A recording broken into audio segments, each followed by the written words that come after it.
Hi, my name is Soleil Madriaga.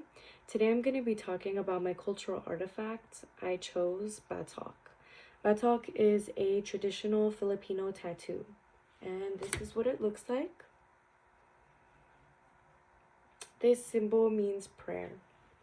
A little history behind it obviously originated in the Philippines, but it really came from all these indigenous tribes all across the Philippines, including Luzon, which is where my grandma is from, Mindanao, which is where my grandpa is from, and Kalinga, which is where it's like the tribe that kept it alive today, pretty much.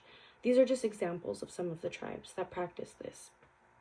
Um, and all of these tribes have their own designs and symbols and meanings, but a lot of them overlap, which I think is really beautiful.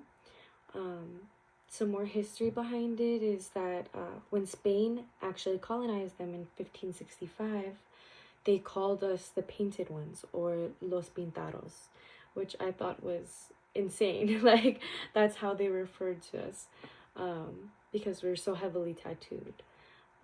And these tattoos, they meant bravery and they were a symbol of victory for men. In war, it was a common practice for men to behead the people that they defeated. And when they were able to do this, they received a new tattoo. But for women, we actually receive tattoos that represent our beauty and our value, which I thought was so interesting because in a lot of cultures, women are kind of left out of this, like a lot of practices. So I thought it was really interesting that both men and women practice these tattoos. Yeah, and then the US also colonized the Philippines in 1898. Um, and after all of these stages of colonization, these tattoos were actually deemed uncivilized and they were banned. And so a lot of this culture was lost, and a lot of these practices died out throughout different tribes.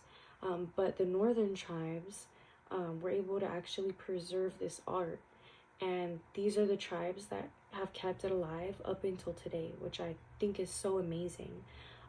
Specifically, the Kalinga tribe that resides in Buscalan, they are the tribe that still practices these traditional batok.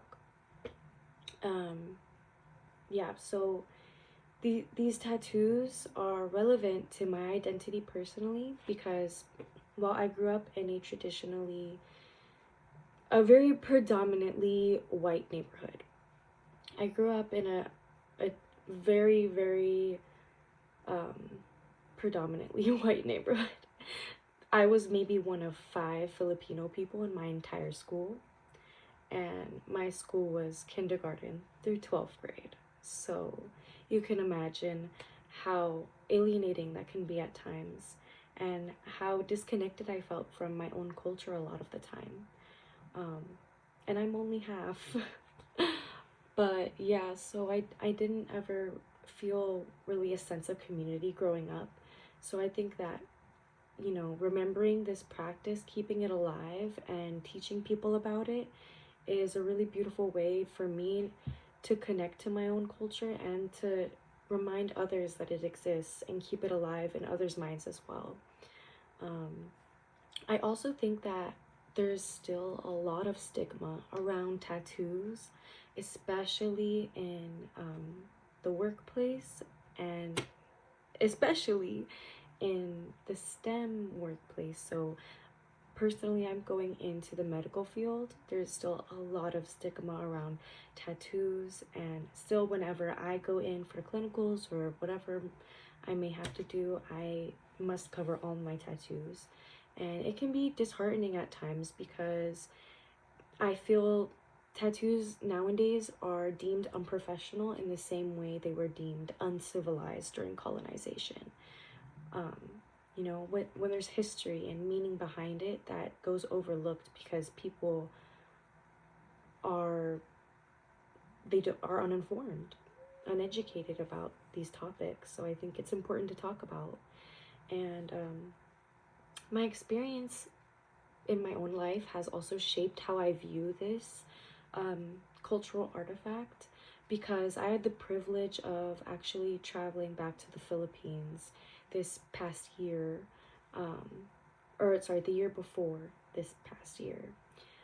And I was able to, I stayed in Manila, whereas my family is from originally. Um, and then I was able to actually take a 16-hour bus ride to Buscalan. And from there, I had all my belongings in a backpack and I hiked up a mountain. It was incredible and it was humbling, and it took me away like to a different world. There was no service, no phones, no running water, no plumbing, no electricity. It was just you in nature climbing up this mountain. And once I got to the top, I was able to receive this tattoo from the niece of Wang Od. Wang Od is the oldest practicing tattoo artist of Batok, and she lives in this tribe, Kalinga tribe in Buscalan. And unfortunately, she was sick at the time. She is now 107, I believe, going on 108. So she was sick at the time. I did not get to meet her in person, but I did receive this tattoo as well as the 3 traditional dots from her niece, her apprentice. There's only 3 people in the world that do this, and it's Wang Od and her 2 nieces. So it was an incredible experience, and it really did like connect me to my ancestry, and it really helped me realize just how valuable this art form is. And it's not traditional tattooing. It's with a pomelo thorn and a piece of bamboo, and that's it, and ash. That's what they use as the ink. It's extremely painful. I have a lot of tattoos. It's the most painful thing I've ever done, but it was beautiful. And for my presentation, I made this embroidery. This is my tattoo. I thought it would be cool to have. Yeah, this is my little representation. Thank you.